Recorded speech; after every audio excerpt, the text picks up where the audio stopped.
Ada pengemis di bar yang mencium rambut gadis ini. Lalu ulurkan tangannya. Membuat gadis itu terkejut. Tanpa diduga, dia kemudian memeluknya.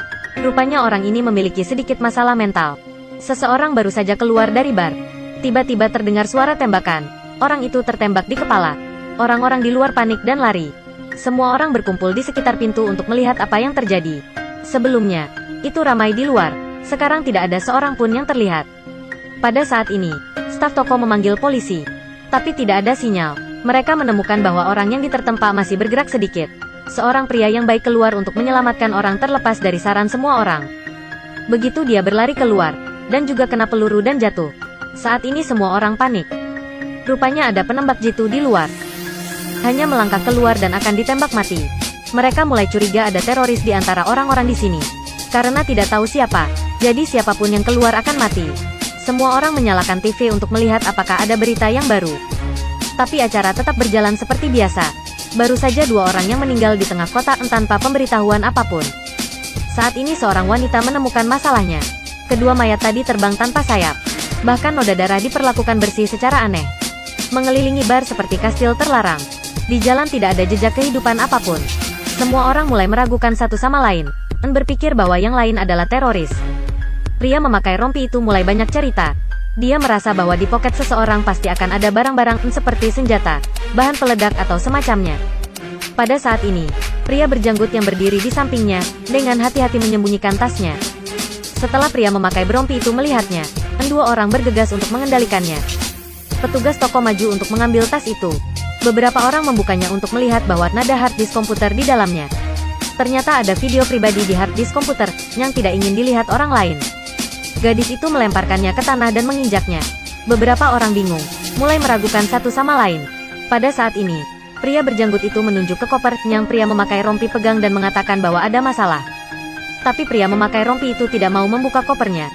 Jadi orang-orang bergegas untuk bertarung. Pengemis itu mencuri kopernya. Dia gila dan terus menepuk-nepuk kopernya. Hanya lihat gigi kuningnya dan lepas itu buka kopernya. Di dalamnya ada semua jenis pakaian dalam. Ternyata pria ini memiliki hobi untuk pakaian dalam. Pada saat ini, ada suara yang datang dari WC. Orang bekerja toko berlari dan menendang pintu. Pintunya tidak bisa mendobrak, dan jatuh ke tanah.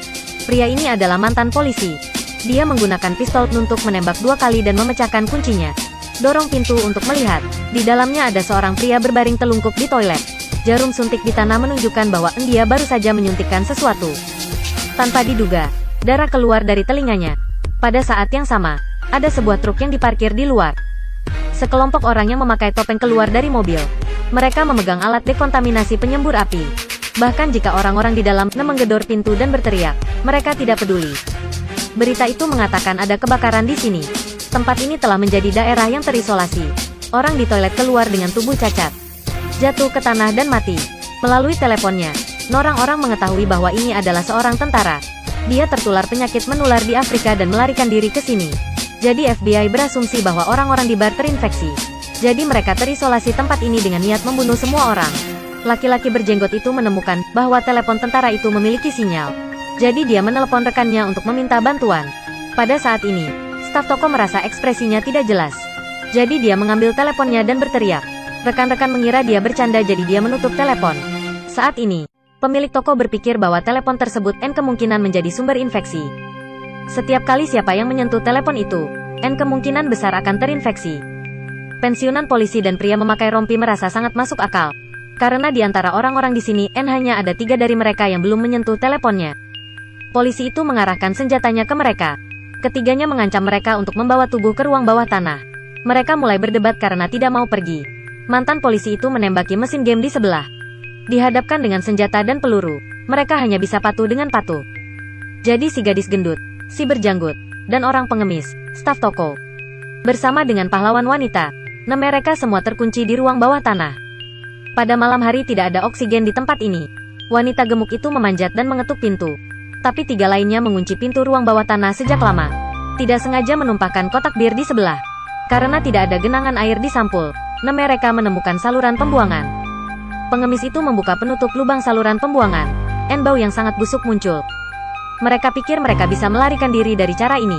Tapi selain pengemis, semua orang di sini, tidak ada yang tahan dengan bau ini. Mereka menuangkan minyak padanya untuk pelumasan.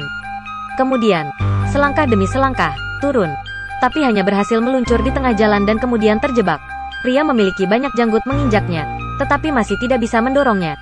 Kemudian mereka menuangkan minyak lagi, dan mereka berdua menekan dengan paksa. Belum lagi, tidak bisa turun, tetapi bahkan tidak bisa menariknya. Tiba-tiba dari atas terdengar suara tembakan. Satu demi satu tembakan terjadi. Setelah sekitar 10 menit, itu berhenti. Api dan asap abu-abu muncul di atas kepala. Itu karena FBI membakarnya karena mereka ingin mendisinfeksinya. Sekarang hanya saluran pembuangan ini satu-satunya jalan keluar. Mereka bertiga bekerja sama dan akhirnya menarik pengemis itu ke atas. Di atas masih terus bakar. Wanita gemuk itu mengulurkan tangan dan mendorong pintu. Langsung terbakar dan tercium bau daging gosong. Keesokan harinya, pria berjanggut dengan hati-hati membuka pintu untuk memeriksa. Bagian atasnya terbakar. Bagian luar dikelilingi oleh orang-orang. Pada saat ini, orang memiliki banyak janggut dan diam-diam mengambil senjata polisi. Pahlawan mengangkat telepon kemarin. Mereka melihat riwayat pesan. Baru-baru ini menemukan bahwa ada serum. Mereka mencari di atas mayat tetapi tidak dapat menemukannya. Pengemis menemukan serum di toilet. Tapi hanya ada 4 jarum suntik dan ada 5 orang di sini. Mereka berpikir bagaimana membagi. Kemudian pengemis itu menyuntik dirinya dengan selang. Pria berjanggut itu marah dan bergegas berkelahi dengan pengemis itu. Dia punya pistol, jadi dia lebih unggul. Staf toko juga bergegas untuk membantu. Tapi pengemis itu sangat berotot sehingga dia mengalahkan mereka berdua. Sementara strapper tabung serum jatuh ke tanah. Si gemuk yang pintar dengan cepat mengambil obatnya. Tapi tidak hati-hati jatuh ke saluran pembuangan. Sekarang hanya bisa memaksa pahlawan wanita turun untuk mendapatkannya karena dia memiliki tubuh yang langsing. Dia mendapat minyak yang tumpah padanya. Butuh banyak usaha untuk akhirnya mendorongnya ke bawah. Pahlawan wanita mengambil serum di saluran pembuangan. Tapi sekarang dia menolak untuk naik. Menolak memberi mereka obat-obatan. Dia dengan cerdik menyembunyikan obatnya. Di saluran pembuangan dia melihat FBI mensterilkan 3 mayat. Sisanya menggunakan tongkat kayu untuk memecahkan saluran pembuangan. Pipa saluran pembuangan juga sedikit lebih lebar. Satu persatu, mereka melompat ke saluran pembuangan. Tapi kakak gendut masih sangkut karena badannya terlalu besar. Mecat begitu erat sehingga akan pingsan. 2 orang di bawah membutuhkan banyak upaya untuk menariknya ke bawah. Pria berjanggut itu mengambil kesempatan untuk menyeret pengemis itu ke dalam air dan mengambil pistolnya. Setelah 2 tembakan terdengar, pria berjanggut yang memegang pistol muncul. Tapi 3 tabung obat tidak cukup untuk 4 orang. Pria berjanggut memegang pistol ingin menembak seorang karyawan toko. Sekarang sarafnya tidak biasa lagi. Akhirnya, dengan saran sang pahlawan wanita, dia sadar kembali. Beberapa orang mulai menemukan jalan keluar dalam kegelapan. Sementara itu, tiba-tiba, wanita gemuk itu mendorong karyawan toko itu ke bawah. Ternyata mereka ingin membunuh karyawan toko. Tapi kehidupnya juga cukup lama. Laki-laki berjanggut itu melepaskan tembakan untuk mendapatkan cahaya. Mengetahui tindakan kakak gendut itu. Dia dengan cepat mengendalikan perempuan yang gemuk itu. Petugas toko sangat kesal karena dia tidak menyentuh siapapun. Kakak gendut tahu bahwa kesalahannya berat. Dia tidak bisa mendapatkan penawarnya lagi. Dia mengambil pistol dan pergi ke sudut untuk bunuh diri. Pahlawan wanita itu mengeluarkan obat dan memberi setiap orang sebuah tabung. Tiba-tiba petugas toko ditabrak dari belakang. Sebagai pengemis ternyata dia belum mati. Karyawan toko yang berjuang akhirnya meninggal. Pengemis dengan tongkat mengejar 2 lainnya. Mereka berlari dan bersembunyi di balik parit. Pengemis itu memamerkan gigi kuningnya lagi. Memegang tongkatnya seperti iblis. Tongkat itu terus mengetuk dinding, membuat suara. Dia berteriak, "Mengapa menembakku?" Keduanya ditemukan dan melarikan diri. Mereka berlari ke tangga. Pemeran utama wanita berjalan di depan. Pria berjanggut berikut. Pengemis mengikuti dengan cermat di akhir. Pahlawan wanita itu terpeleset dan menjatuhkan obat.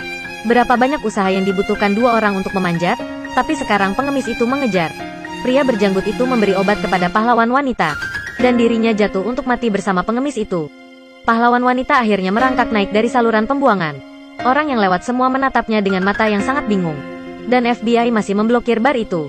Orang yang baik hati melihat bahwa pakaiannya robek dan melepas mantelnya untuknya. Tapi lucunya tidak ada yang tahu bahwa dia baru saja menyaksikan sisi manusia yang paling menjijikkan. Bar itu membuka kedok sisi gelap dunia, kebaikan dan kejahatan adalah kebencian. Di bawah saluran pembuangan, melalui banyak kesulitan, mengenakan kemeja adalah kata baik. Sampai jumpa di lain waktu.